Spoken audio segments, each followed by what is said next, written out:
Bismillahirrahmanirrahim. Assalamualaikum warahmatullahi wabarakatuh. Ashhadu an la ilaha illallah, ashhadu anna Muhammad Rasulullah. Allahumma sholli ala sayyidina Muhammad wa ala ali sayyidina Muhammad. Kama sholaita ala sayyidina Ibrahim wa ala ali sayyidina Ibrahim bil alamina innaka Hamidum Majid. Terlebih dahulu kita panjatkan doa kepada Gusti Allah ingkang Maha Agung, ya.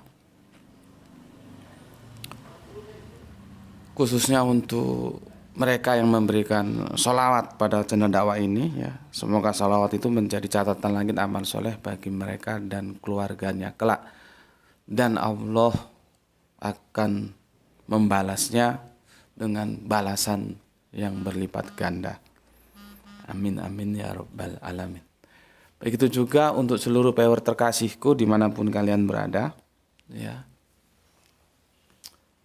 Terima kasih atas apresiasinya, ya. Anti download, anti skip, ya.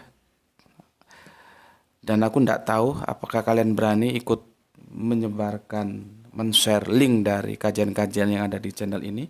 Harapanku sih berani, ya. Dan semoga itu menjadi catatan langit juga bagi kalian bahwa bukti kalian pernah ambil bagian dalam dakwah. Berikutnya juga terima kasih atas segala doa-doa baiknya. Semoga kebaikan itu tercurahkan untuk kalian juga. Oke, kita lanjut sekarang seri yang ketujuh. Ya, seri yang ketujuh. Ini masih baru, kalau masih baru kecil dia.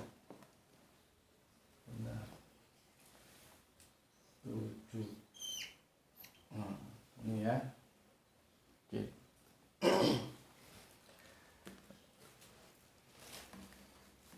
Aku itu masih berusaha sebetulnya, ya. Bagaimana aku bisa mengemas kajian ini tuh sesederhana mungkin supaya kalian jelas, tidak menjadi misleading, tidak salah memahaminya, ya. Aku dari tadi itu berpikir gimana ya, bisa nggak sih kajian, karena ini memang ribet, ya, memang ribet. Kajian ini bisa dibikin sesimpel mungkin, itu gimana ya, supaya kalian itu bisa paham gitu. Kalian tidak harus menerima apa yang aku sampaikan, tapi yang penting bagiku kalian paham dulu. Oh, maksudnya gue seperti itu, kerangka berpikirnya begini loh, gitu loh, ya. Kalau soal nanti mau diterima mau ditolak itu nggak ada masalah, ya. Orang namanya juga belajar bareng, ya. Tapi alhamdulillah aku sangat senang membaca komen-komen khususnya dari teman-teman yang Islam, ya. Kalian tidak ada yang misleading sepertinya, ya. Alhamdulillah, ya. Cuman begitupun aku masih ingin mempermudah lagi supaya kalian paham, ya. Jadi begini, ya. Ini kalau yang Islam lumayan ngerti lah, ya. Aku di sini bukan dalam kerangka berpihak yang mana loh, ya. Bukan, ya. Aku itu kalau misalkan kajian fikih gitu, ya. Aku ikut ngaji sama ustadz sama kiai ngaji fikih gitu, ya. Aku itu ndak seneng kalau ada hal-hal yang disembunyikan oleh ustadz atau kiai itu. Ya, misalkan tentang bagaimana sih menghitung awal dan akhir Ramadan gitu, ya. Itu nanti kan teori fikihnya itu jelimet itu. Aku ndak suka kalau yang model begitu. Artinya dia akan mengkooptasi kita supaya kita menjadi seperti apa yang dia mau. Aku ndak mau digiring seperti itu, aku ndak mau. Ya. Maka aku selalu mencari kiai, ustadz atau mereka yang narasumbernya itu bersifat akademis. Bersifat akademis itu begini loh. Dia menyampaikan semuanya kepada mustami, kepada audien. Nah, nanti audien terserah mau pilih yang mana. Ini ada hisab itu begini, ya. Terus nanti ru'yah itu begini. Nah, monggo silakan mana yang mau diambil. Nah, aku suka yang begitu. Karena aku suka yang begitu, maka aku pun ketika memberi kajian, aku menjadi seperti itu. Ya, ini tentang Amsal 8:22 ayat 8 itu omong kosong. Kalau dikatakan bahwa tidak ada satu orang Kristen pun yang menisbahkan ini terhadap Yesus, itu omong kosong. Karena apa? Sudah jelas ini ya. Ini catatan kaki, masa nggak paham sih ya? Tanyalah sama LA. Ini catatan kaki. Amsal 8:22 itu berparalel dengan Wahyu 3:14. Mau tidak mau, Anda terima atau tidak, suka tidak suka, ini berkorelasi antara Amsal 8:22 dan Wahyu 3:14 merujuk pada satu pribadi yang namanya Yesus. Gitu loh. Ya. Jadi tidak benar kalau ada yang mengatakan, oh orang Kristen itu tidak ada yang menisbahkan Amsal 8:22 ini kepada Yesus. Aku sudah jelaskan sejarahnya. Ya, mulai abad kedua itu sudah diusung, nanti bermasalah di abad keempat. Artinya apa? Ada perpecahan sampai Injilnya juga begitu. Nah, Injil yang kita terima itu ternyata kita ngikut yang terjemahannya itu tentang kata Kanani itu menciptakan. Sementara ada Injil yang lain. Nah, dua kubu yang berbeda ya antara pemahaman mereka dan juga antara Injilnya ini ya tentunya bukan Injil di sini ya. Dia di Perjanjian Lama, di Bible-nya ini, di Amsalnya ini, itu aku sodorkan semua. Gitu loh. Ini loh, ada Kristen yang berpandangan begini. Ada Kristen yang berpandangan begini. Ada Kristen yang menerima Amsal 8:22 ini dinisbahkan kepada Yesus. Ada Kristen yang tidak menerima. Ya. Kemarin kitabnya juga kan aku sebutkan terjemahannya ini yang menerjemahkan penciptaan, ini yang bukan. Sampai-sampai poliseminya juga aku sampaikan ke kalian bahwa Kanani itu memang mengalami polisemi. Banyak makna, bukan satu makna. Nanti tergantung mana-mana yang mau kita ambil. Gitu. Jadi bukan posisi aku memihak ini, menolak ini, enggak. Aku memaparkan, nanti kalian ambil terserah. Mana yang mau diambil? Aku nggak ada urusan kok. Ya, nggak ada urusan. Tapi untungnya ya teman-teman Islam paham ya. Cuman yang Kristen-Kristen ini nggak tahu ya. Ya itulah sulitnya. Kalau memang sudah diniati maunya hanya membantah saja, sulit. Sia-sia. Sia-sia kalau belajar itu memang sudah diniati maunya hanya membantah saja. Tidak coba sedikit berbuka ya pikirannya itu, walaupun tidak menerima ditampung dulu lah. Bukan hanya membantah saja. Membantahnya kalau benar sih tidak masalah. Sudah membantah menuduh lagi. Enggak, aku tidak ada kepentinganku untuk berpihak pada kerangka berpikir yang mana. Aku hanya sebagai orang yang memaparkan permasalahan, itu tidak fair kalau hanya yang mengatakan bahwa Amsal ini tidak ditujukan kepada Yesus. Itu tidak fair. Karena faktanya ada yang ditujukan kepada Yesus. Maka aku sampaikan kedua-duanya. Begitu juga kitab sucinya. Terjemahan yang menerjemahkan Kanani sebagai pencipta, aku sampaikan. Yang diterjemahkan dengan kata memiliki juga aku sampaikan. Semua aku sampaikan. Gitu loh. Ya. Tapi ya sudahlah. Aku sebatas kemampuanku saja sih ya menjelaskan. Tapi kalau memang ya itulah, nggak bisa karena di sini ya kalau mau di sini itu kerangka berpikirnya itu starting pointnya belajar bersama, bukan untuk berdebat membantah, bukan. Nanti kalau mau membantah itu ya buka saja forum perdebatan. Seperti kemarin aku berdebat itu kan itu memang forumnya perdebatan. Dengan dosen teologi dari Bandung itu ada 4 seri. Itu wadahnya di sana. Kalau di sini tidak. Gitu loh ya. Jadi sulit kalau ini framingnya kita belajar bareng. Aku juga kalau nggak ngerti kan tanya ke kalian. Belajar bareng, ayo kita belajar. Nanti mau diterima yang monggo nggak yang monggo. Tapi kalau niatnya sudah mau mendebat saja, Ya seperti anjing itu kan. Dikasih tahu melet, nggak dikasih tahu melet. Karena memang tujuannya mau mendebat saja. Kemarin ngomong bahwa tidak ada orang Kristen yang menisbahkan Amsal 8:22. Setelah aku tunjukkan ada, dia lari ke hal yang lain. Tapi kan tidak apa-apa. Aku tujuannya memang tidak untuk memberikan jawaban kepada dia. Aku tidak ada kepentingan. Aku kepentingannya kepada teman-teman Islamku supaya kalian tahu permasalahannya itu seperti ini. Supaya kalian nggak bisa dibodoh-bodohi. Gitu ya. Tapi kalau orang berpikir akademik memang niatnya mau belajar. Oh iya ya. Kalau dulu awalnya dia mengatakan bahwa tidak ada orang Kristen yang menisbahkan Amsal ini kepada Yesus. Tiba-tiba aku tunjukkan datanya ada. Legowo gitu loh, menerima. Oh iya ternyata ada ya.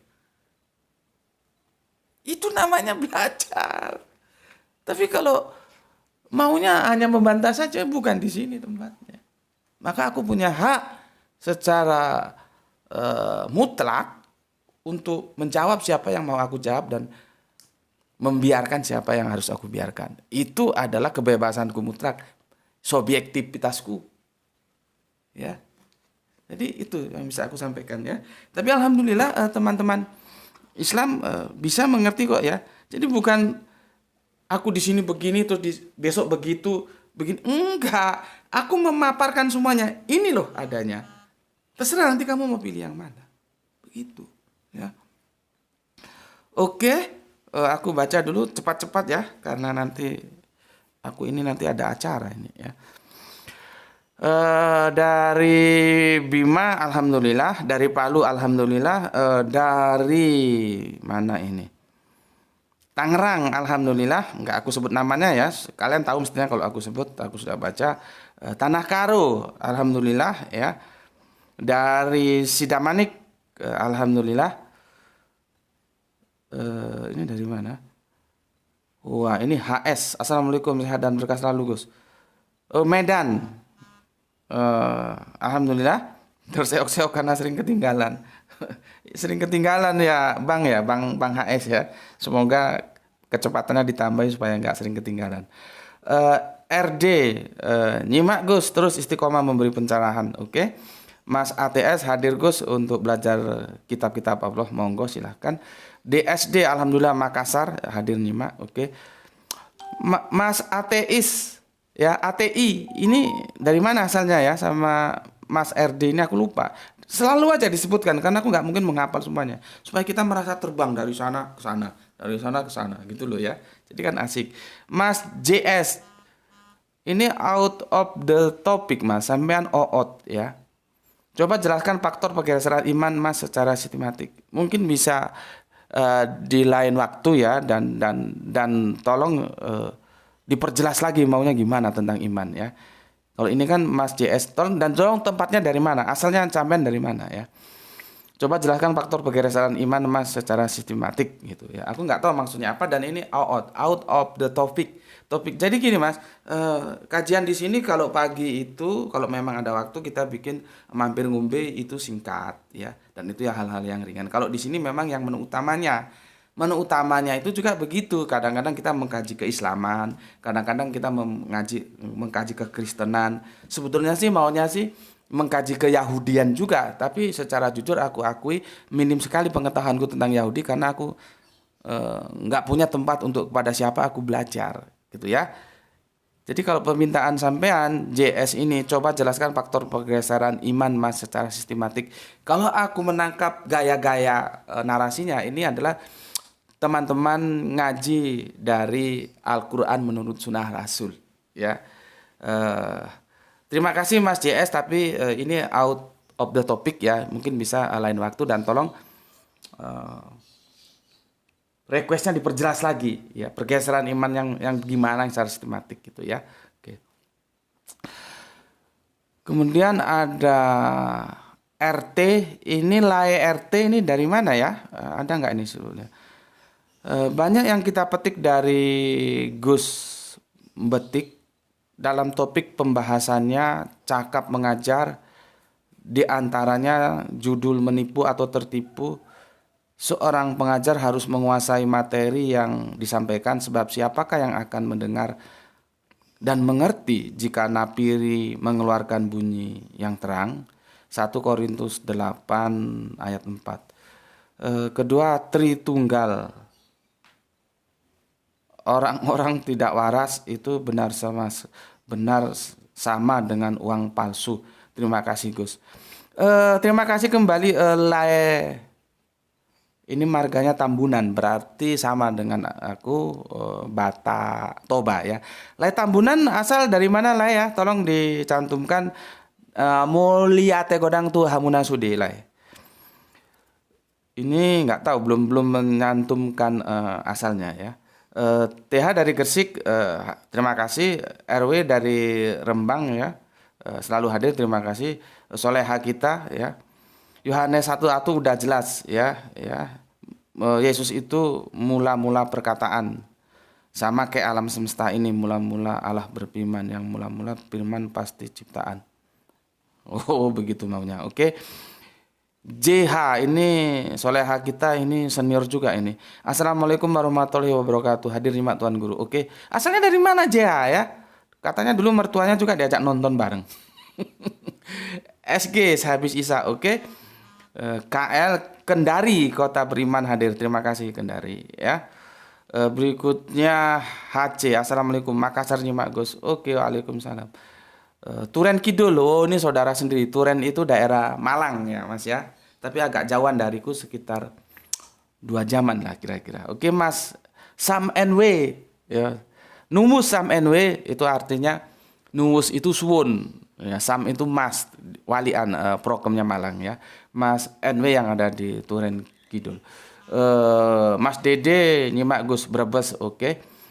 CB Bogor hadis Gus, oke. Tuban AM, oke. Parida Ida Riau, terima kasih. Assalamualaikum. Waalaikumsalam Mbak. 1000 maaf. Kesleo, aku baca namanya lengkap. Semoga tidak anu ya. Tidak menjadi sesuatu yang membebani. Sorry. Aku terlanjur sebut namanya lengkap. Mbak FI ya dari Riau. Oke, waalaikumsalam Mbak FI dari Riau. PBB dari Aceh ya, kemarin yang kirim kopi. Terima kasih Pak ya. BJ Bismillah hadir. Oke, dari mana BJ? IA dari Kleco, oke. Sepertinya PB Kalimantan ya. Assalamualaikum Samarinda. Oke, terima kasih. II nyimak Gus walau nggak pahamku, iya. Memang sulit dipahami. M99, oke. Terima kasih. Sekarang kita lanjutkan kajian kita. Ya. Kita lanjutkan. Ini kemarin aku jelaskan silogisme dari ini. Ya, silogismenya seperti ini. Ini aku dapatkan dari mana? Dari pendeta juga. Ya. Jadi dia menjelaskan seperti ini, ya.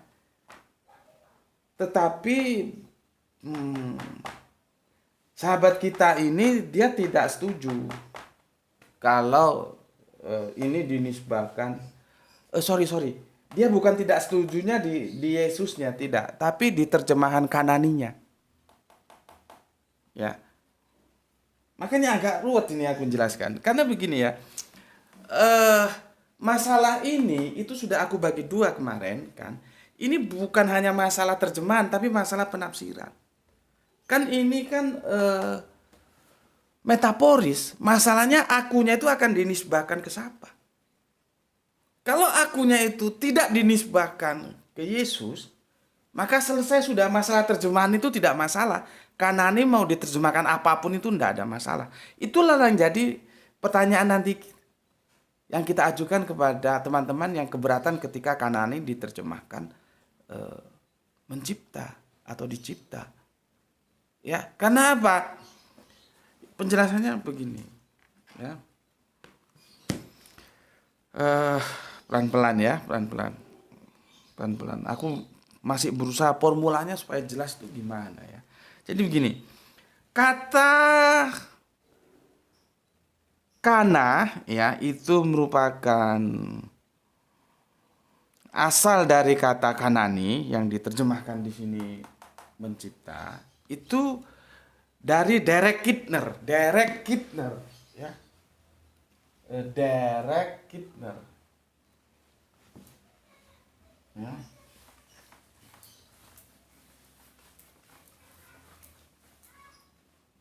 Derek Kidner. Ini ya, ini yang melakukan penelitian ini. Derek Kidner. Ya. Apa kata Derek Kidner? Ya. Penulis buku tafsiran Amsal dari seri Tindale ya. Dalam komentarnya tentang Amsal 8:22 ini ya, mengatakan bahwa supaya tidak jadi nanti masalah lagi tentang silogisme tadi itu, nggak tahu aku apakah dia pendeta atau tidak, tapi itu aku ambil dari pemikiran teman Kristen ya, karena nanti sekarang ini kan orang justru mencari celah yang paling mana bisa dia ditembak, bukan untuk belajar. Maka sebelum itu kemana-mana aku tegaskan, sorry tadi itu bukan, sudah dianggap bukan pendeta gitulah supaya gampang, tapi itu dari sumber teman Kristen. Ya. Nah ini juga, ini aku nggak tahu ini pendeta atau enggak. Ini Derek Kidner. Ketika aku jelaskan ini aku ingat. Ya, aku katakan Derek Kidner penulis buku gitu aja lah. Ya, apakah dia pendeta atau tidak itu nggak tahu. Ya, begini katanya bahwa kata kana yang itu merupakan asal kata dari Kanani itu 84 kali keluar. Ya, 84 kali keluar ya dalam perjanjian lama. Ya, dari 84 kali ini dia tidak menentukan pastinya, cuman sekitar 6 atau sampai dengan 7 kali diterjemahkan mencipta.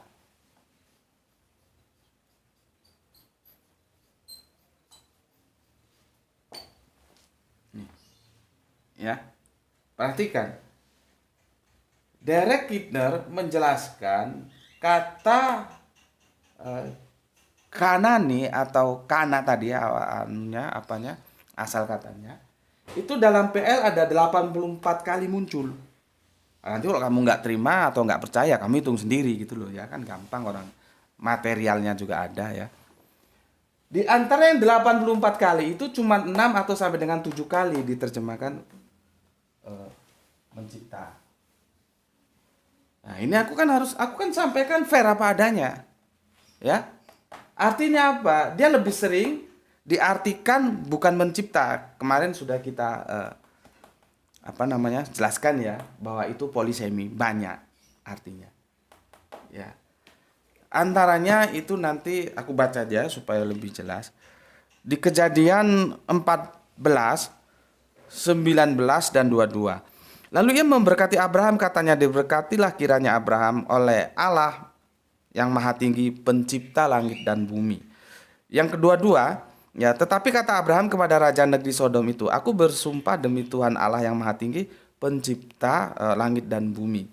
Begitu juga Ulangan 3:26, ya. Demikianlah engkau mengadakan pembalasan terhadap Tuhan, hai bangsa yang bebal dan tidak bijaksana.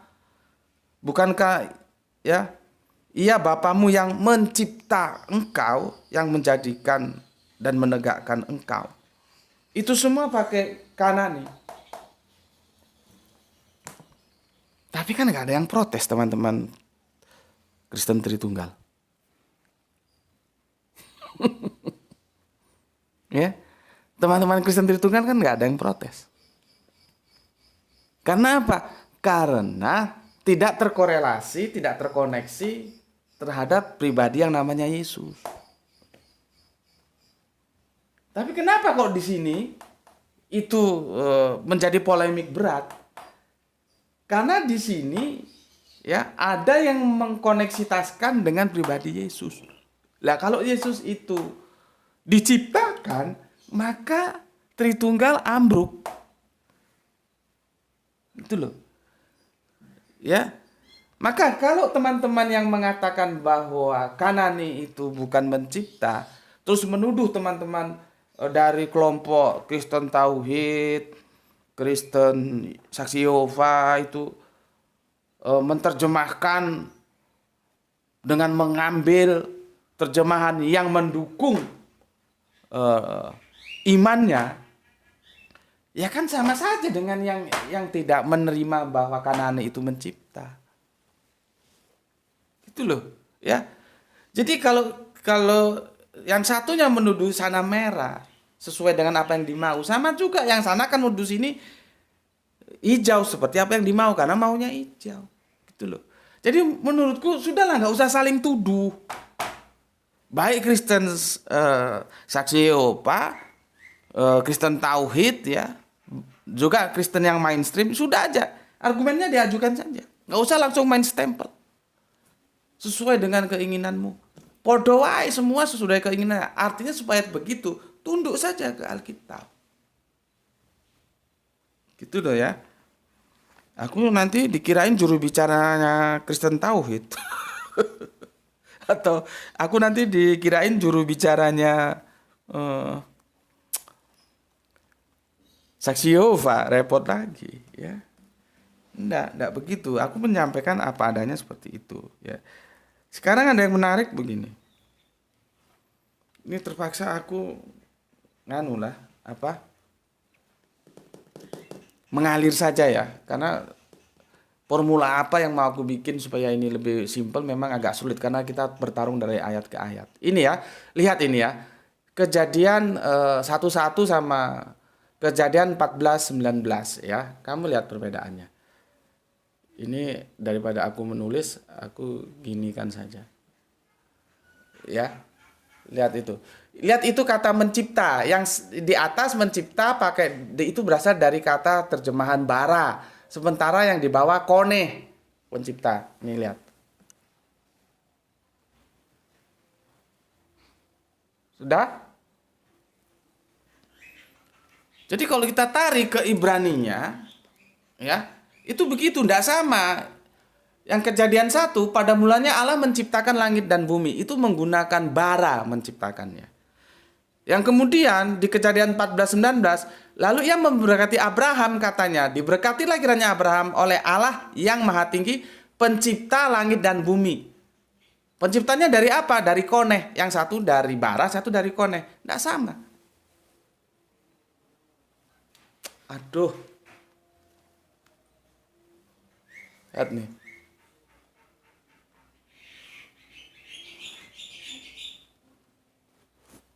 Tidak sama. Tapi kan teman-teman Kristen Tritunggal nggak reseh, nggak rame. Ketika kone itu diterjemahkan pencipta di sini, nggak reseh dia.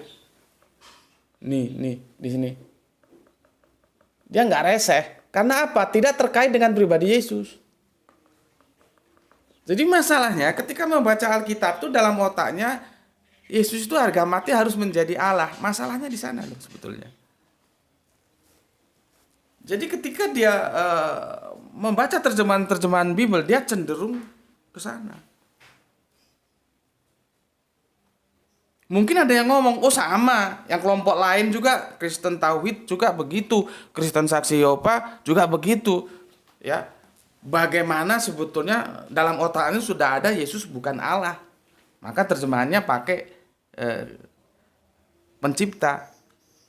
Nah, kalau ini kita ketemukan seperti itu, ya sudah kembali lagi ke kitab di mana Yesus menyatakan dirinya Allah. Kan begitu. Ya.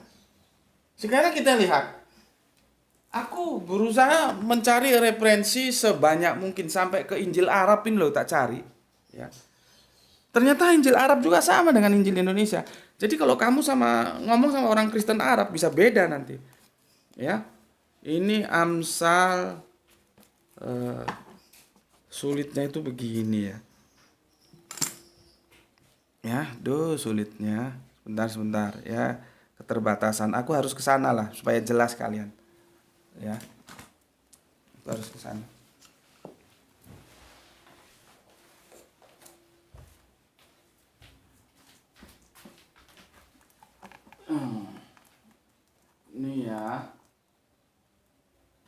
Amsal nih. Ini ya, Amsal. Ya, jelaskan. Jadi aku jangan dibilang manipulatif data. Ini yang 22. Ya, Amsal 22. Tuhan telah menciptakan, ya. Ini Indonesia. Kita tarik ke Arabnya. Arabiunnya ada kata apa? Holak. Tanya sama orang yang pandai bahasa Arabian, apa holak? Ya, untuk lebih jelasnya, karena ini kecil banget ini ya. Ini Injil dari Bible dari Arab ini ya. Jadi dia pakai bahasa Arab seperti ini ya. Oke. Nih. Semoga bisa memuaskan kalian. Lihat ini. Aku bikin simpel seperti ini. Jadinya begini. Lihat tuh. Aduh, benar. Itu kepecet-pecet. Aduh. Nah, ini ya. Aku jelaskan. Ini Amsalnya 22 ya. Amsalnya 22 ya. Ini juga Amsalnya 22 nih ya. Ini bahasa Indonesianya, ini Arabiumnya. Ini aduh, bukan Injil. Ya.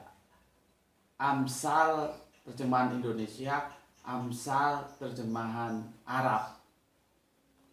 Lihat ini. Menciptakan itu kalau kita tarik dari warna kuning ini holak. Ya, jadi menciptakan itu semiliar dengan holak. Ini aku kasih warna kuning. Ya. Jadi kalau kita pergi ke Arab, tanya sama teman-teman Kristen kita di sana. Ya Yesus itu diciptakan. Gitu loh.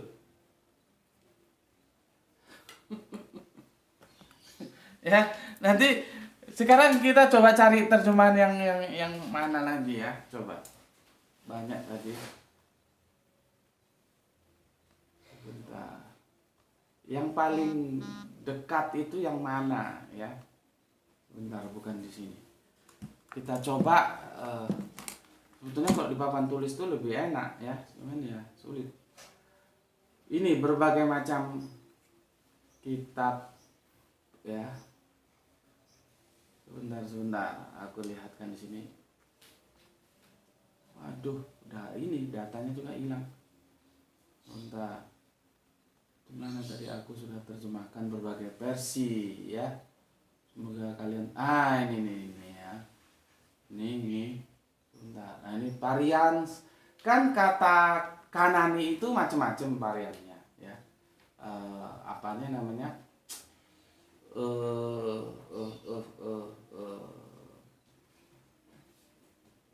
Artinya macam-macam ya. Polisemi, dia mengalami polisemi ya.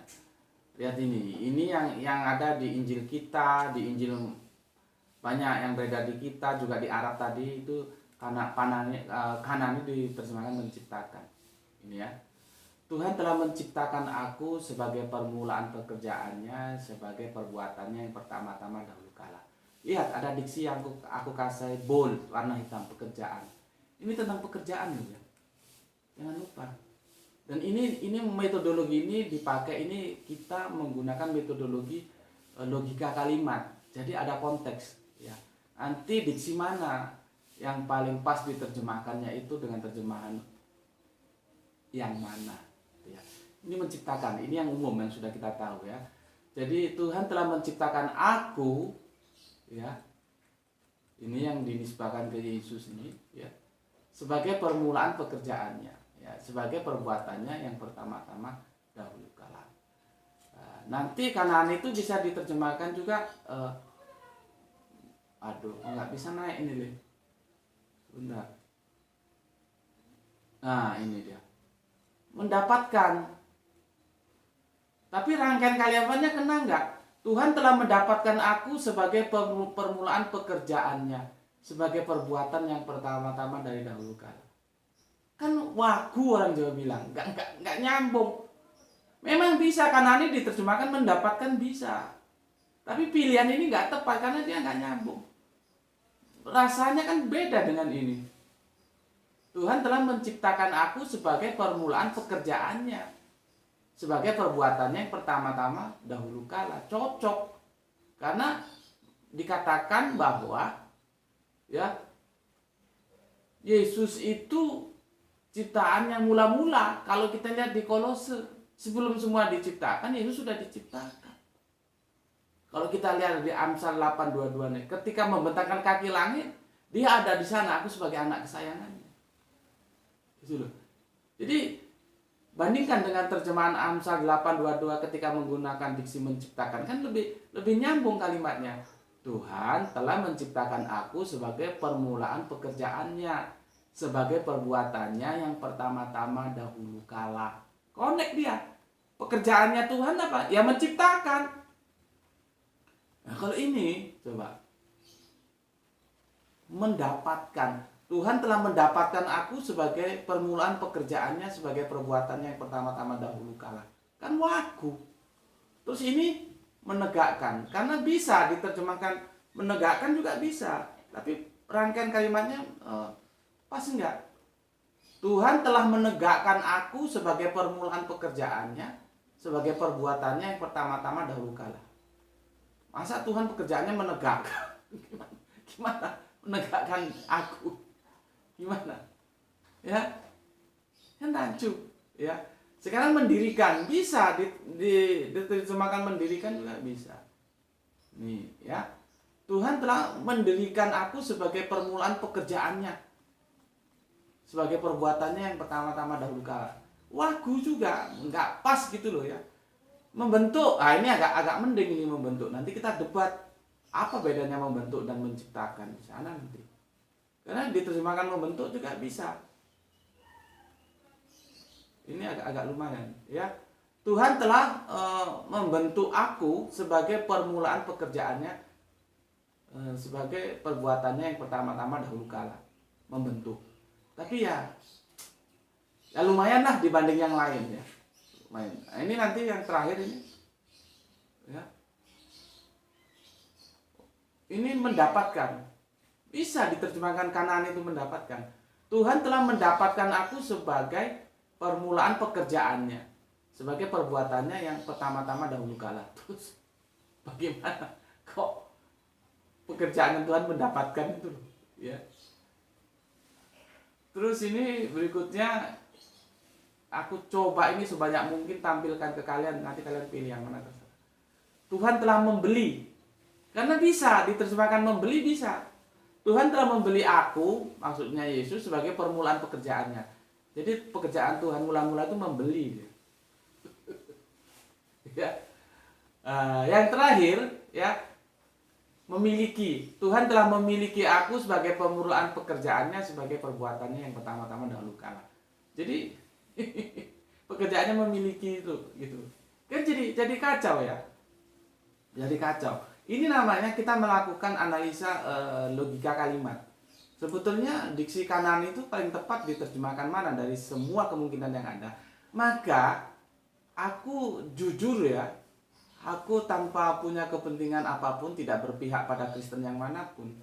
Kita lihat rangkaian kalimatnya. Memang ini yang paling tepat. Tuhan telah menciptakan aku sebagai permulaan pekerjaannya. Jadi pekerjaan permulaan daripada Tuhan itu apa? Mencipta. Bukan menegakkan, bukan membeli. Ya, bukan mendapatkan, mencipta. Itu pekerjaannya Tuhan. Gitu loh.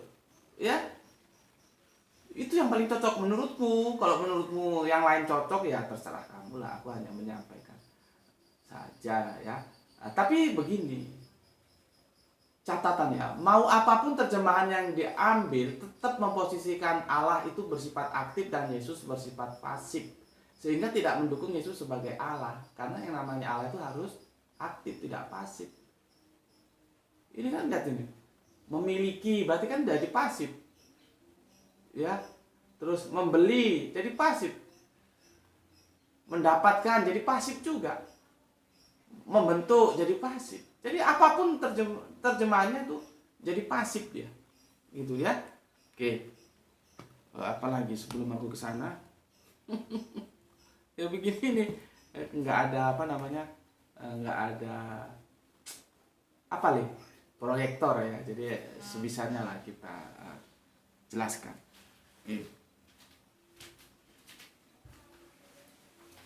Aduh. Dari semua itu ya telah aku sampaikan, ya, problemnya seperti itu. Ya, sampai Injil Arab pun aku cek seperti itu. Ya.